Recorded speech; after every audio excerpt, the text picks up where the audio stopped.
It is powered by an engine made by General Electric, and General Electric has not been India's friend. It has tried to slow things down, and it cannot be, General Bakshi, without the role of the American government. America और पाकिस्तान दोनों ने ये मिलकर कराया है। अभी मैं आपको इंग्लिश में थोड़ा सा बताता हूँ ये अर्नब गोस्वामी और जीडी बख्शी क्या कह रहे हैं, साथ थोड़ा सा तर्जुमा भी करूँगा जिन्हें समझ नहीं आती, और इसके बाद हिंदी में आपको मैं बताऊँगा कि जीडी बख्शी साहब क्या कुछ कह रहे हैं, और इसके बाद आपको भारत के एक एक्सपर्ट का भी एक क्लिप दिखाऊंगा, वो तेजस के बारे में क्या कुछ कह रहे हैं। The American government has tried to slow down the delivery of next-gen engines for Tejas, and because America sees the LCA program and the Tejas as a threat, and we have a America sees Tejas as a threat.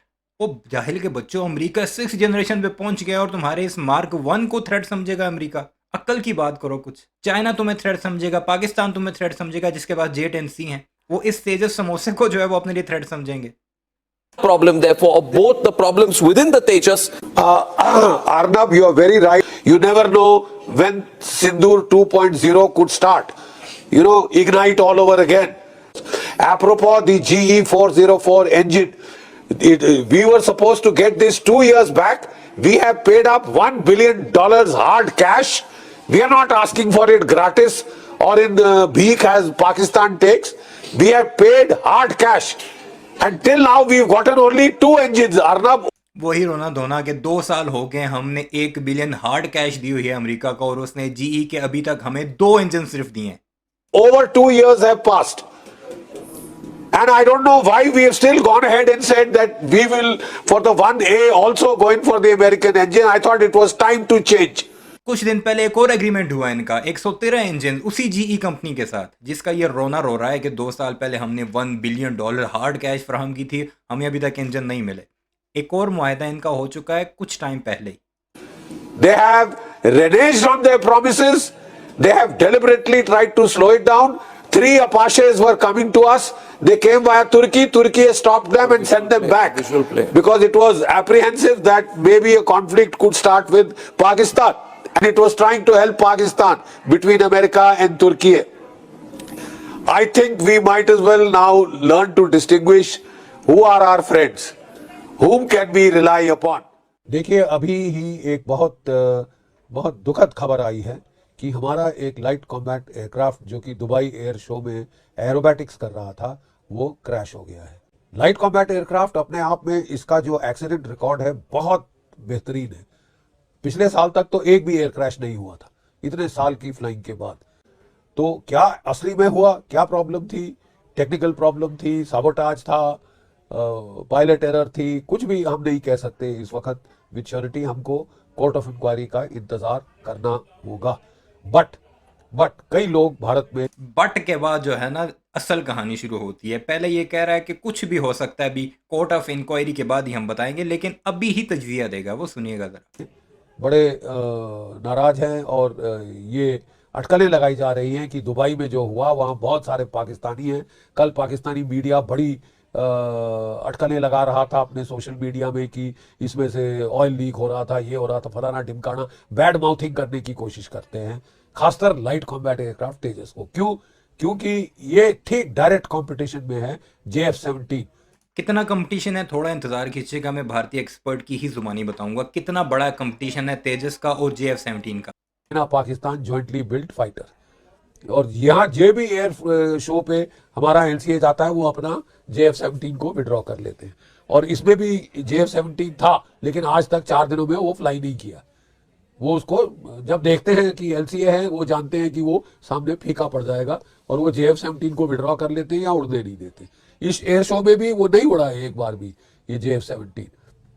काफी ईर्ष्या है, काफी जलन। JF-17 उड़ा नहीं है, लेकिन एक फ्रेंडली कंट्री के साथ बाकायदा MOU साइन हो गया और वो पाकिस्तान से खरीदना चाहता है। प्रॉबेबली वो बांग्लादेश है, जो कि वही लाल मुनीर हार्ड पे उसे तैनात करेगा तुम्हारे बिल्कुल चिकन नेक के पास, यानी तुम्हारी गिच्ची के पास है। और इसमें देखिए फिर बहुत सारे ये जो कॉरपोरेट इंटरेस्ट हैं वो भी इन्वॉल्व हो जाते हैं। ऑप सिंदूर के बाद चाइना ने बड़ा प्रोपेगेंडा किया, पाकिस्तान ने बड़ा प्रोपेगेंडा किया, अमेरिकन एयर फर्म्स ने बड़ा प्रोपेगेंडा किया रफाल्स के बरखिलाफ। ठीक है, कि क्योंकि रफाल कंपटीशन जीत रहा है in competition to F-16, F-18, F-21 वगैरह वगैरह। तो J-10C और चाइना का J-35 वो डायरेक्ट कंपटीशन है रेफाल का, तो वो उससे हार रहे हैं। तो इसके लिए वो बड़े वो उससे हार रहे हैं, उसे हरा कर, उसे मार कर, गिरा कर।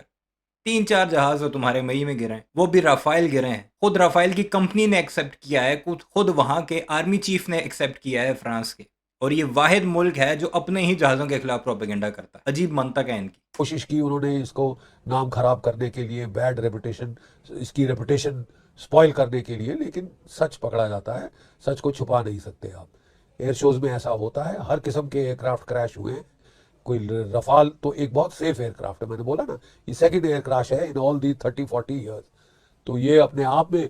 अब इसकी बात का भी जवाब है, ये कितने जहाज हैं तेजस? 35-40 जहाज हैं टोटल। तुम्हारा आर्मी चीफ आकर रोता है कि 40 साल में जो है वो 40 जहाज नहीं बना सके। और कितने ममालिक यूज़ करते हैं इसे? F-16 की तुम बात करते हो कि वो भी बहुत गिरे, F-17 भी गिरे और फलाना टमकाना भी गिरा और सारे गिरे। वो कितने ममालिक यूज़ करते हैं? 3 ममालिक तो F-17 यूज़ करते हैं। और जहाज़ों की तादाद कितनी है? सैकड़ों में। राफेल कितने हैं? सैकड़ों में।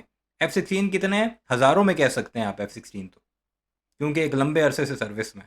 तो वो गिरते भी पता लगता है कि यार चलो गिर गए हैं। तुम्हारे तो गिने चुने जहाज़ हैं, सिर्फ इंडिया यूज़ करता है, और अब तो किसी और ने यूज़ करना भी नहीं है। वैसे एक मिसाल था, लास्ट ईयर पहला एक्सीडेंट हुआ था और अब ये दूसरा एक्सीडेंट हुआ है। और जैसे मैंने बताया, एयर शो में तो रफाल्स क्रैश हो चुके हैं, F-16 तो बहुत क्रैश हो चुके हैं, स्वीडिश जो जेट फाइटर्स हैं वो बड़े क्रैश हुए हैं, रशियन फाइटर्स क्रैश हुए हैं, दो आपस में भिड़ भी गए, अमेरिकन, रशियन, चाइनीज। ये क्रैश होना तकरीबन नॉर्मल बात है एयर शोज में, क्योंकि हाई रिस्क फ्लाइंग की जाती है, लो फ्लाइंग की जाती है। तो we will have to await outcome कि क्या हुआ क्या नहीं हुआ, ये देखना पड़ेगा। जबकि कोर्ट ऑफ इंक्वायरी हो जाती है, उसी के बाद स्पष्ट आएगा। लेकिन दुबई में लोग बड़े सस्पिशियस हैं कि सबटाइज एंगल भी हो सकता है।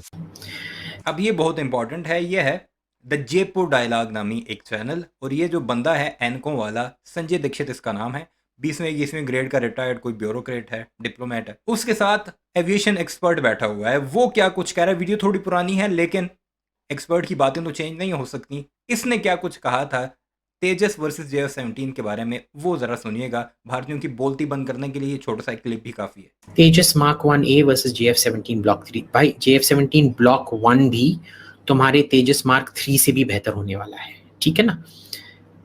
This is a JF-17 block 1 भी, ये 3 था, 1 भी तेजस Mark 3 से बेहतर होने वाला है। Babus cannot manufacture planes. With all due respect to Sanjay ji and to my mother who's probably watching this, and to my father who's in heaven or in hell, I don't know where he is, who are all Babus. Babus cannot manufacture planes. बाबू एक industry को भी profitable नहीं बना पा रहे हैं। Plane manufacturing तो बहुत दूर की बात है भाई। JF-17 has been, I know the guy who's in charge of integration. I'm not going to name him in Pakistan because he taught me more about the Indian Air Force than any Indian Air Force person taught me about the Indian Air Force. And it tells you the level of knowledge the Pakistanis have. They know their weaknesses. We don't know our weaknesses. We live in delusion. The JF-17 is a fantastic plane. JF-17 को लेकर पाकिस्तान दावा करता है कि इसे उसने और चीन ने मिलकर बनाया है। अब पाकिस्तान काफी समय से यह कोशिश कर रहा है कि वो तेजस के खिलाफ दुष्प्रचार करके अपने JF-17 विमान को दुनिया के बाजार में बेच पाए, और इसीलिए दुनिया के 3 ममालिक JF-17 यूज कर रहे हैं। अब बाकी भी क्यू में लगे हुए हैं। अजरबैजान नया मुल्क है जो JF-17 यूज करेगा, बांग्लादेश नया मुल्क है, सूडान नया मुल्क है।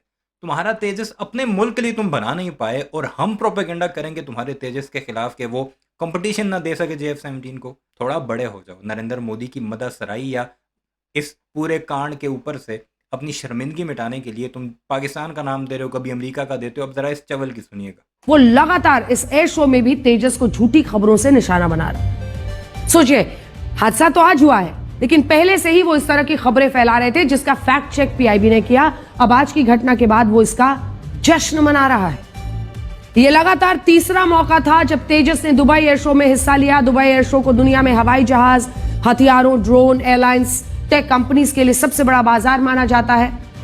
इस एयर शो में अलग अलग देश अपने लड़ाकू विमानों और ड्रोन्स का प्रदर्शन इसलिए करते हैं ताकि वो अंतर्राष्ट्रीय बाजार में इनके लिए खरीदार ढूंढ सकें, और भारत ने अब तक इस मंच पर अच्छी खासी साख कमाई।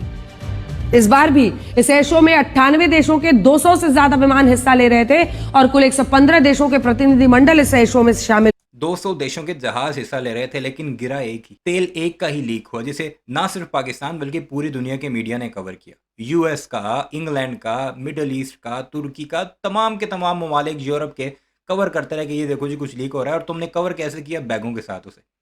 ये भी हमारी गलती है। बैग हमने तुम्हें दिए थे कि ये रखो ताकि तुम्हें शर्मिंदा ना होना पड़े, और तुम उस हमारे कहने पर बैग रखकर जलील हुए हो। डाल दो ये भी हमारे ऊपर। थे जिनमें भारत की एक बड़ी भागीदारी थी। चीन की तरफ से इस एयर शो में 80 कंपनियां शामिल हुई, भारत की तरफ से 40 कंपनियां, जबकि पाकिस्तान की तरफ से सिर्फ 4 कंपनी। और भारत ने बिल्कुल भी इस बात की कल्पना नहीं की थी कि आज इस एयर शो के आखिरी दिन हमारा तेजस विमान क्रैश हो जाएगा। आज सोशल मीडिया पर लगातार ये सवाल उठ रहे हैं कि क्या इस क्रैश के पीछे कोई सैबोटाज है या गहरी साजिश हो सकती है, लेकिन ये तो जांच से ही पता चलेगा। सेना और सरकार की तरफ से इस पर कुछ नहीं कहा गया है, और हम भी आपसे यही कहेंगे कि जब सेना कुछ नहीं कहती तब तक इसमें अपनी तरफ से साजिश के तार ढूंढना शायद सही नहीं। साजिश के तार कौन जोड़ रहा है? भारत का मीडिया, जनरल बख्शी, अर्नब गोस्वामी, ये जितने भी चमचे चमानते हैं, ये सारे सबोताज का नाम ले रहे हैं कि इसमें कोई तखरीबकारी है, कोई ऐसा काम है जो अमेरिका और पाकिस्तान ने मिलकर किया। हाँ किया है, जो करना है कर लो, हम आगे भी करेंगे। फिर पाकिस्तान में लोग जो हैं वो अफसुर्दा हैं पायलट के मारे जाने पर, अफसोस का इजहार किया जा रहा है। पाकिस्तान के जितने भी बड़े चैनल्स हैं, जितने भी बड़े एक्सपर्ट्स हैं सोशल मीडिया पर, वो इसे दुख की खबर करार दे रहे हैं। उसकी फैमिली के साथ अफसोस का इजहार किया जा रहा है जो पायलट मारा गया इसमें। लेकिन तुम लोग अपनी बेशर्मियों बगैर उसे कभी भी पीछे मत हटना, और पाकिस्तान और अमेरिका का अब नाम बीच में जोड़। सारी दुनिया मिलकर साजिशें तुम्हारे खिलाफ ही कर रही है, क्योंकि तुम हो बहुत डेवलप्ड, बहुत आगे निकल गए हो। और तैयारा कौन सा है? तेजस समोसा। बहरहाल अपनी राय का इज़हार ज़रूर कीजिएगा। चैनल को सब्सक्राइब नहीं किया तो ऐसे वीडियोस के लिए उसे भी ज़रूर सब्सक्राइब कीजिएगा।